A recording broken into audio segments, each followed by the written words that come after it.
Let's bring you some reaction now to the Finance Minister Enoch Godongwana's budget yesterday. We'll be speaking to the Chairperson of the Public Servants Association, John Teffo, after Finance Minister Enoch Godongwana's speech yesterday. Mr. Teffo, very good afternoon to you. I hope that the line will be a lot clearer this time around.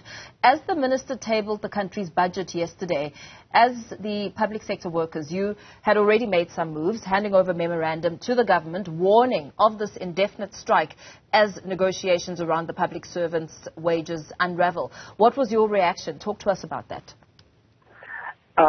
Good afternoon, and just to clarify something, I am manager labor relations and not a chairperson. Our reaction is simple. Remember, we are not part of the unions that are at the moment intending to go on strike. As PSA, we are part of the unions that are engaging, that have just commenced with the negotiations for 23-24.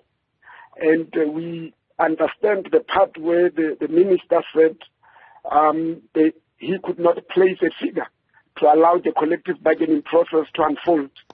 But we were perturbed or disturbed when he also threw a bit of a threat our way, where he said we must remember that whatever we agree on could have an impact on filling of positions and so forth.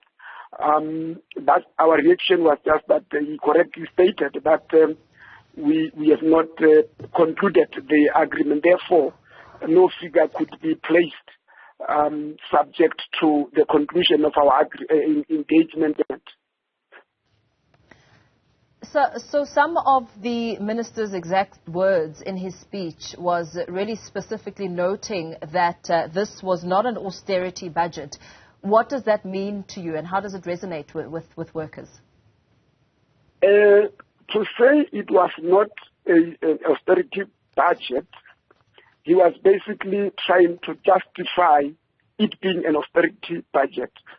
While we respect that he tried to balance, the competing interests, you would see that it did not do much to the workers in the country.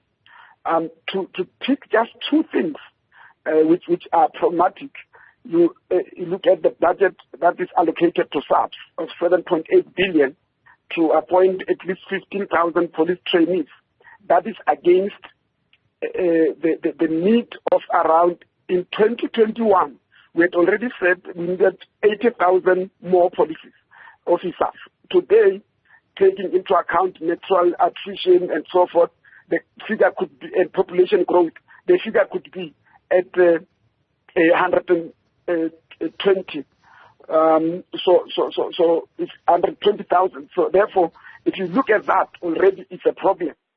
Secondly, he spoke about allocating 100 million to SIU for civil litigation and special tribunal, and he obviously forgot that the same SIU is owed 986 million by public institutions, which paralyzes it and make it difficult for them to do their job.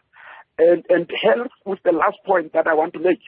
He has put money for health, which is around 23 billion, to say they can employ. Again, conveniently, he's not speaking about 10,000 plus of the people that are already on the system called community health care workers that are earning 3,500 a month, which we are saying let them be absorbed and get, that they are already doing the job. They are the backbone of the health service delivery.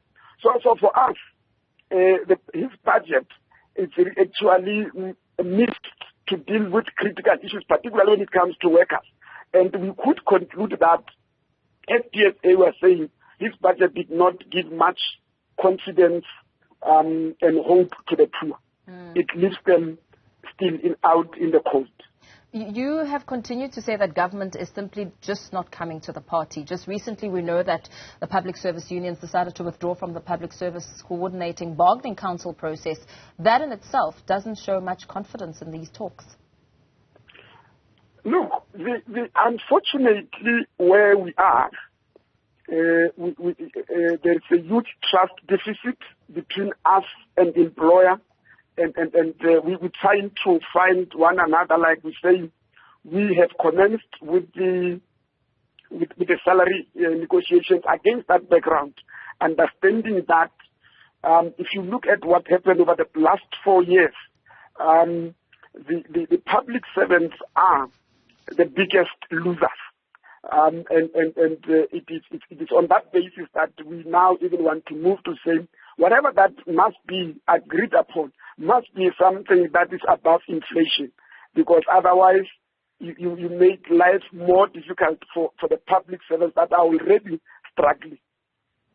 I suppose time frames at this time are quite crucial, especially looking at the threats of a public, of an indefinite strike.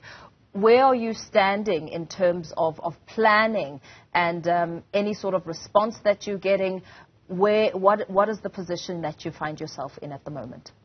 Well, the negotiations are very much infant because we are today in a second meeting.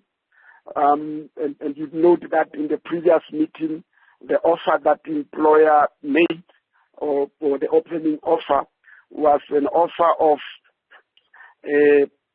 absorbing the cash gratuity on the baseline, which equated to 4.2%, and then 18.05%, which then make an offer of 4.7%. And in our own interpretation of that, in terms of talking about new money in the pocket of workers, is that employer is offering a 0.5% salary increase for 2023, 2024. And that is something, obviously, that does not even begin to talk to the demands of our members. Of course, we would put a counter offer, and then we'll be able to take it from there. We're far from saying this is the direction, and suffice to say it is only what the employer has put, and we obviously would never agree to such an offer. Yeah. Very well. All the best to you. Let's leave it there for now. Thank you for your time. Manager for Labour Relations at the Public Servants Association, John Teffo.